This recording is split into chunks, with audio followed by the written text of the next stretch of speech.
MGR plus நேயர்களுக்கு வணக்கம். 1967, 1977, 2026 இந்த மூணையும் கனெக்ட் பண்ணிங்கன்னா ஒரு அதிசயம் தெரியும், ஒரு அற்புதம் தெரியும், ஒரு புரட்சி தெரியும். சி ஜோசப் விஜய் எனும் நான்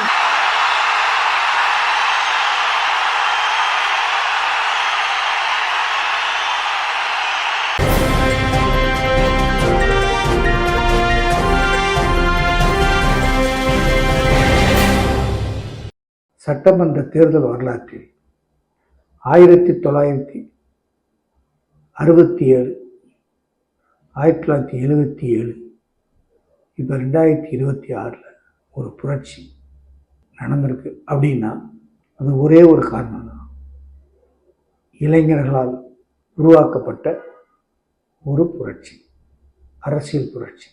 1967 அண்ணா திமுகவிலிருந்து சட்டமன்ற உறுப்பினராக தேர்ந்தெடுக்கப்பட்டு தமிழகத்துடைய முதலமைச்சராக தேர்ந்தெடுக்கப்பட்டு அரியணையில் அமர வச்சவர்கள் இளைஞர்கள், மாணவர்கள். அதே போல 1977 புரட்சித் தலைவர் எம்ஜிஆரை ஆட்சி கட்டிலில் அமர வைத்தவர்கள் அதே இளைஞர்கள்.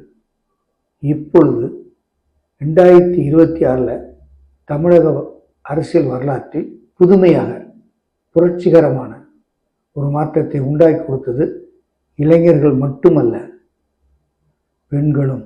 இருவரும் சேர்ந்து ஒரு தீர்மானமே எடுத்து முடிவு பண்ணி இவர்தான் ஆட்சிக்கு வர வேண்டும் அப்படின்னு மக்களே முடிவு பண்ணி மக்களுக்கான ஆட்சியை மக்களால் தேர்ந்தெடுக்கப்பட்ட ஒரு ஆட்சியாக அமைக்க உதவி செய்தர் இளைஞர்களும் பெண்களும். இதுக்கு உறுதுணையாக இருந்தது அந்த தேர்தலில் தமிழக வெற்றி கழகம் ஆட்சியில் அமர வேண்டும், தமிழகத்தினுடைய வெற்றி கழகத்தினுடைய தலைவர் தளபதி விஜய் சார் அவர்களை முதலமைச்சராக ஆக்க வேண்டும், நீங்கள் எல்லாம் விசில் சின்னத்தில் ஓட்டு போட வேண்டும் என்று சொன்னது யாரு? பெரியவங்களோ, நடுத்தர வயசுக்காரங்களோ, இளைஞர்களோ அல்ல, குட்டீஸ், சிறார்கள்.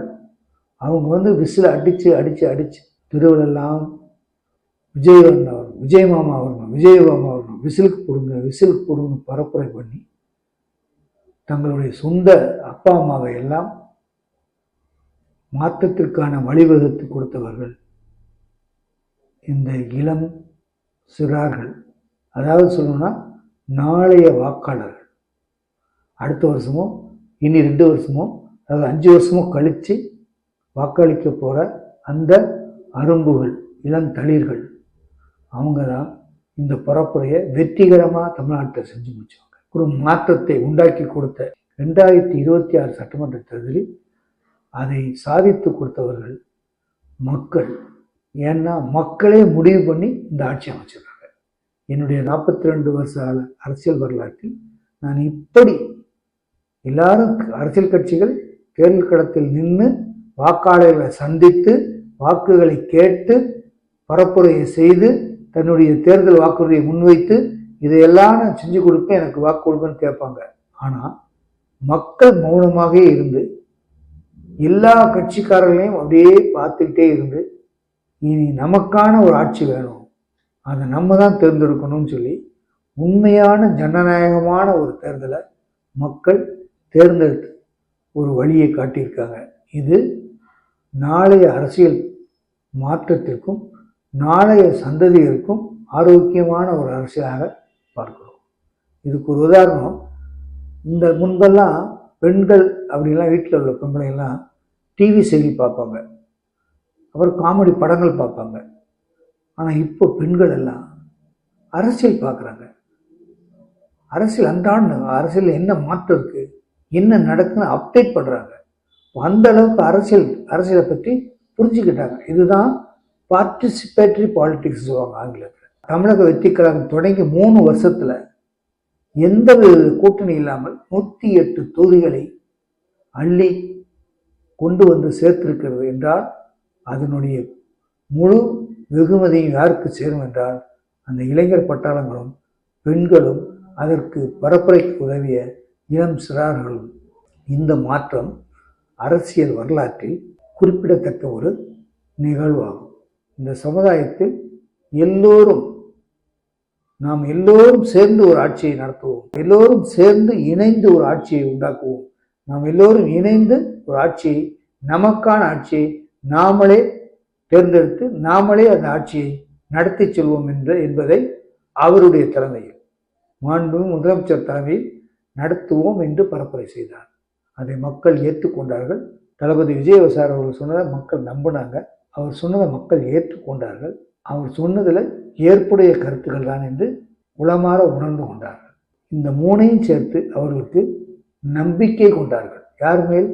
நமக்கான தலைவர், நம்ம குடும்பத்தில் ஒரு தலைவர் விஜய் தான். அவர் நம்ம தம்பியாக இருக்கலாம், நம்ம அண்ணனாக இருக்கலாம், நம்ம பேரனாக இருக்கலாம், நம்ம மகனாக இருக்கலாம், அல்ல நம்ம குடும்பத்தில் ஒருத்தராக இருக்கலாம் அப்படின்னு மக்கள் அந்த உறவை மேம்படுத்தி கொண்டார்கள், அந்த உறவை வலுப்படுத்தி கொண்டார்கள். அதுதான் 2026 சட்டமன்ற தேர்தலில் ஒரு அரசியல் மாற்றத்தை கொண்டு வந்ததற்கான முக்கிய காரணம். இந்த ஆரம்பமே அமர்க்கலமாக இருக்கிறது. ஆரவாரம் இல்லாமல் அடக்கமாக, ஆனால் அதே நேரத்தில் தெளிவாக, தெளிந்த நீரோடையாக, டார்கெட்டோட என்ன இலக்கோ அதையோட கிறிஸ்டல் கிளியராக நேர்கோட்டில் நடந்து செல்கிறது. அந்த நடை அளந்து செல்கின்ற நடையாக இருக்கிறது. ஆகையினால் அளவோடு அளந்து செல்கின்ற அந்த நடை, அந்த அரசியல் நடை, அந்த அரசியல் நகர்வு தமிழக மக்களுக்கு நல்ல ஒரு பாதையை, நல்ல வழியை உண்டாக்கி கொடுக்கும் என்றுதான் பல அறிஞர்களும், தமிழ்நாட்டு மட்டுமல்ல, இந்தியாவில் மட்டுமல்ல, உலகமே இதை கவனிக்க தொடங்கியிருக்காங்க. இப்படிப்பட்ட ஒரு மாற்றத்தை உண்டாக்கி கொடுத்த தமிழக மக்கள், அதற்கு முக்கிய காரணம் பார்ட்டிசிபேட்டரி பாலிடிக்ஸ். நாமும் இந்த அரசியலில் இணைந்து நமக்கான ஆட்சியை உண்டாக்கி கொள்ள வேண்டும் என்று மக்கள் தீர்மானித்ததன் விளைவாகத்தான் இது சாத்தியமாயிற்று என்றே நான் கருதுகிறேன். எனவே இனி தமிழக வெற்றிக் கழகம்தான் ஆட்சியை ஆளப்போகிறது.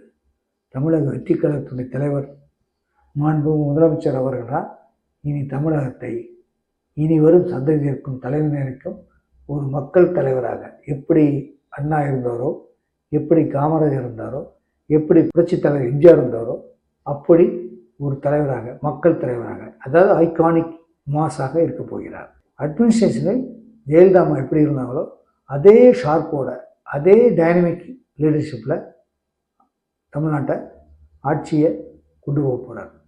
இதுலேயும் ஒரு புரட்சி, இன்னொரு புரட்சி, அதிகாரத்திலும் பங்கு, ஆட்சியிலும் பங்கு. புது தத்துவத்தை எடுத்து இதுகாரம் பிதறிக்கொண்டிருந்த அரசியல் கட்சிகள் தமிழ்நாட்டில் கூட்டணியெல்லாம் மக்கள் ஏற்றுக்க மாட்டாங்க, கூட்டணி ஆட்சியெல்லாம் மக்கள் ஏற்றுக்க மாட்டாங்க, அதிகார பகிர்வெல்லாம் மக்கள் ஏற்றுக்க மாட்டாங்க சொன்ன அந்த பிதற்றல் எல்லாம் சுக்கு நூறாகி உடைத்தெறிந்து இதுதான் அரசியல் என்று காண்பித்து ஒரு கூட்டாட்சி தத்துவமாக, ஒரு இன்க்ளூசிவ் பாலிட்டிக்ஸாக, அனைவருக்குமான ஒரு ஆட்சியாக எல்லோரும் பங்கு கொள்ளலாம், அதிகாரத்திலும் பங்கு, ஆட்சியிலும் பங்குங்கிறத நிரூபிச்சிருக்காரு மாண்பு முதலமைச்சர் தளபதி விஜய் சார் அவர்கள்.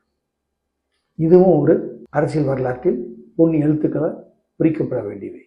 ஆக மொத்தத்தில் கூட்டி கழித்து பார்த்தா ஒரு நல்ல ஆரம்பம் தமிழ்நாட்டு மக்களுக்கும், தமிழக அரசுக்கும், அடுத்த தலைமுறைக்கும்.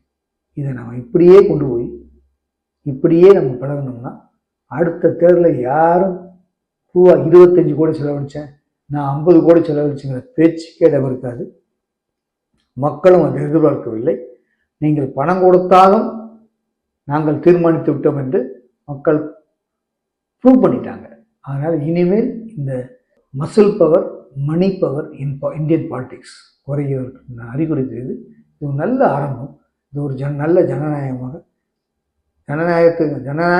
ஒரு நிகழ்வாக தான் நான் பார்க்குறேன். வளரட்டும். இந்த பூக்கும் இந்த மாற்றமும் மக்கள் மனதில் மேலும் வளரட்டும்.